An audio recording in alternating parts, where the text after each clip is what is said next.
नमस्कार। मैं हैना प्रसून बहुत स्वागत करती हूँ आप सभी का अपने चैनल हैना प्रसून एस्ट्रोलॉजी में। ज्योतिष के इस नए कार्यक्रम में आप सबों से मिलकर बहुत खुशी हो रही है। एक लंबे अंतराल के बाद मैं ये वीडियो ला रही हूँ कुछ व्यक्तिगत कारणों से, और कंसल्टेशन भी इधर बहुत बढ़ गया। आप सबों का इतना प्यार मिलता है, मुझे बहुत अच्छा लगता है। तो आइए मैं आज की चर्चा शुरू करूं, और आज मैं बात करूंगी स्त्रियों के सुख और सौभाग्य की।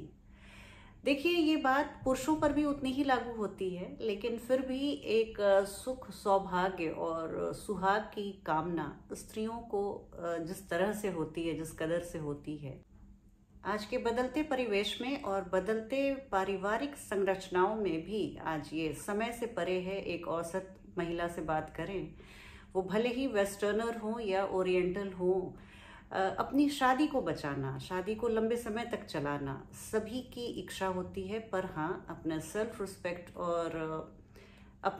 रिस्पेक्ट और मान मर्यादा को ताखे पर रखकर नहीं। आइए आज की चर्चा शुरू करूं। आज मेरी सारी चर्चा फल दीपिका, जो ज्योतिष की एक नामी गिरामी पुस्तक है, उस पर आधारित है। तो मैं आप सबों को जो भी एक्सप्लेन करूंगी, उन श्लोकों को आधार मानकर मैं ये बात आप लोगों को बताऊंगी। उन श्लोकों को आप स्क्रीन पर भी देख सकते हैं। तो आइए बिना विलंब किए मैं चर्चा शुरू करूं। पर हाँ, उसके पहले मैं आप सभी प्रिय दर्शकों से आग्रह करूंगी कि आप मेरे चैनल से जुड़िए, चैनल को सब्सक्राइब कीजिए, वीडियो को पसंद आने पर लाइक कीजिए और उसके लिंक को अपने फ्रेंड्स और फैमिली में शेयर कीजिए। पिछले कई दिनों से मैं कोई हालांकि वीडियो नहीं डाल पाई थी, फिर भी मेरे सब्सक्राइबर्स की संख्या लगातार बढ़ती रही। इस तरह के प्यार को पाकर मैं अभिभूत हूँ, और भविष्य में भी आप अपने स्नेह को यूं ही बनाए रखिए। आपसे यही विनम्र निवेदन है। देखिए, फल दीपिका का ये श्लोक है, यदत् पुं प्रसवे क्षमं तदखिलं स्त्रीणं प्रिये वा वदेन्न मांगल्यम निधनात् सुतांश्च नौ माला लग्नात्तनो स्वरुताम भारतराम सुभगत्वं मस्त भवनात् संगम सतीत्वं सुखात् संतेषु शुभ प्रदास्तव शुभदाः क्रूरास्तति दिशम विना। देखिए, ये कितना प्यारा श्लोक है। इसका मतलब ये है, इसका अर्थ ये है, किसी भी महिला के, किसी भी स्त्री की कुंडली में उसके अष्टम भाव से हम उसके सौभाग्य की गणना करते हैं। और ये अष्टम भाव D1 से ज्यादा आप D9 के अष्टम भाव में आइए। किसी भी महिला की कुंडली के आप नौमांश कुंडली को खोलिए और उसके अष्टम भाव पर देखिए कि क्या स्थिति बनी हुई है। यहाँ से हम सुख और सौभाग्य की चर्चा करते हैं, सुख और सौभाग्य को देखते हैं। कंजुगल हैप्पीनेस, शादीशुदा जिंदगी के सुख, और पति की लॉन्जेविटी, पति के आयुष्य को भी देखते हैं। नवम भाव से हम उस स्त्री के संतति को देखते हैं, संतान को देखते हैं। अब आप पूछेंगे कि ये नवम भाव क्यों? क्योंकि ये पंचम भाव जो संतान का भाव होता है उससे पांचवा है, और भवात भावम के सिद्धांत को हम लगाएं तो किसी स्त्री के नवम भाव से हम उसके संतान की, उसके बच्चों की क्वालिटी को देखते हैं, और प्रथम भाव से हम उस स्त्री के रूप, सौंदर्य और व्यक्तित्व की आकलन करते हैं और उसकी गणना करते हैं। उसकी जो आउटवर्ड अपीयरेंस है उसको देखते हैं, रूप, गुण और सौंदर्य की गणना करते हैं।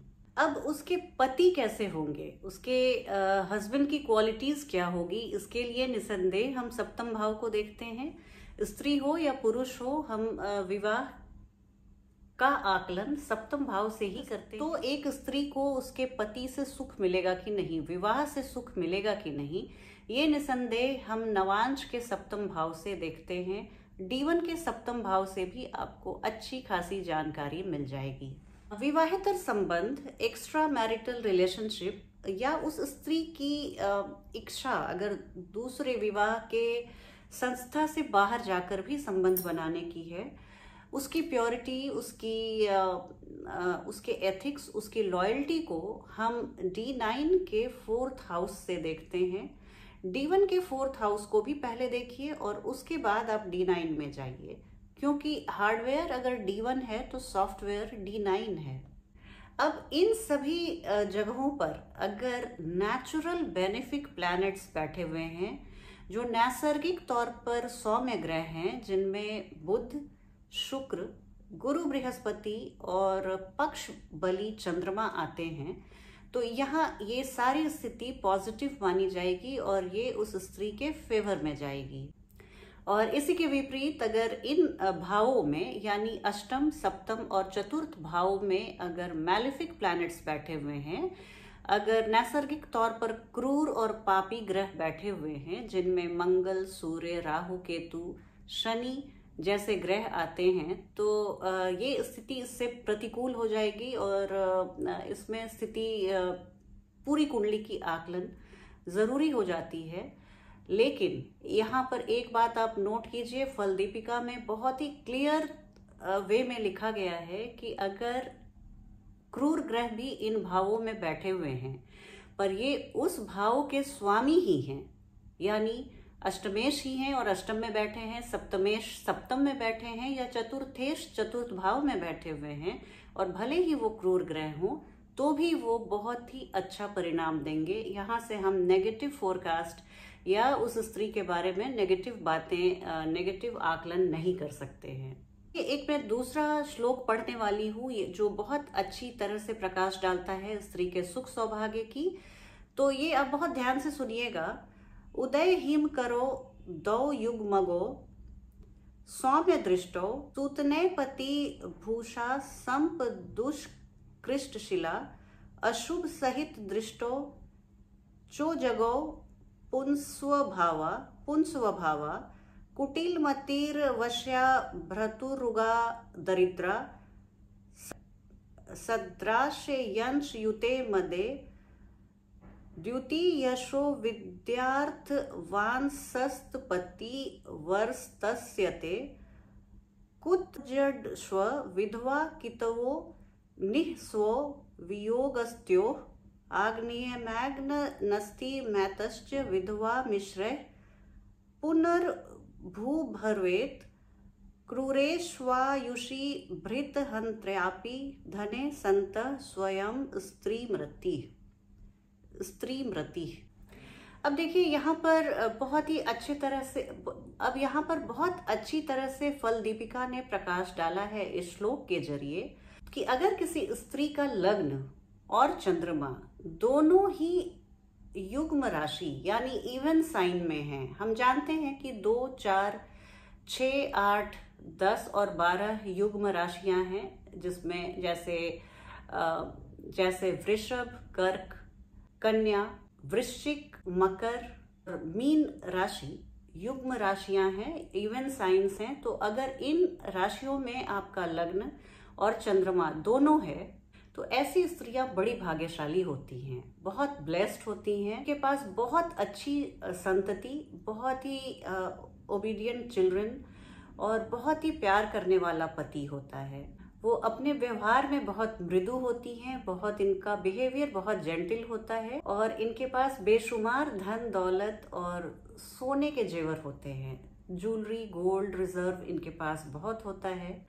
लेकिन दूसरी तरफ तो ये एक किसी भी स्त्री के लिए बहुत ही अच्छी स्थिति है, और दूसरी तरफ अगर किसी महिला का लग्न और चंद्रमा दोनों ही ऑड साइंस में है, जिसमें मेष, मिथुन, सिंह, तुला, धनु और कुंभ राशि है, दोनों ही ऑड साइंस में है। और तुर्रा ये कि ऊपर से किसी नैसर्गिक पाप ग्रह की दृष्टि भी आ जाए, जो नेचुरल मैलिफिक्स हैं वो इन लग्न को या चंद्रमा को देख लें। स्त्रियां धूर्त होती हैं, चालाक होती हैं, कनिंग होती हैं और अपने पति से, अपने हस्बैंड से रूडली बिहेव करती हैं, पति को ताने देती हैं या बहुत नैगिंग वाइफ्स आपने देखी होगी। तो ऐसी बातें कही गई हैं फल दीपिका में।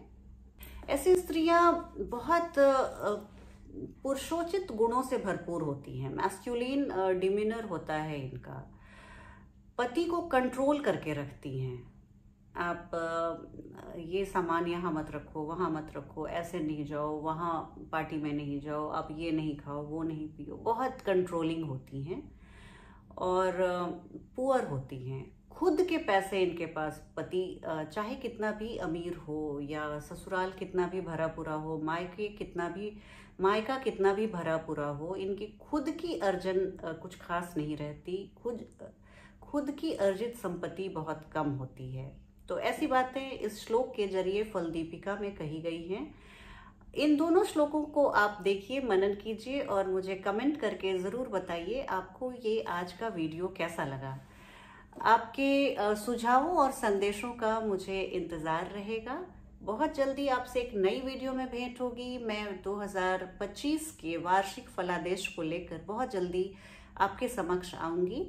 तो आप मेरे चैनल पे बने रहिए और चैनल को सब्सक्राइब कीजिए। मिलूं अगली वीडियो तक, जब तक मैं आपसे मिलूं अपना ध्यान रखिए। जय हिंद, जय भारत।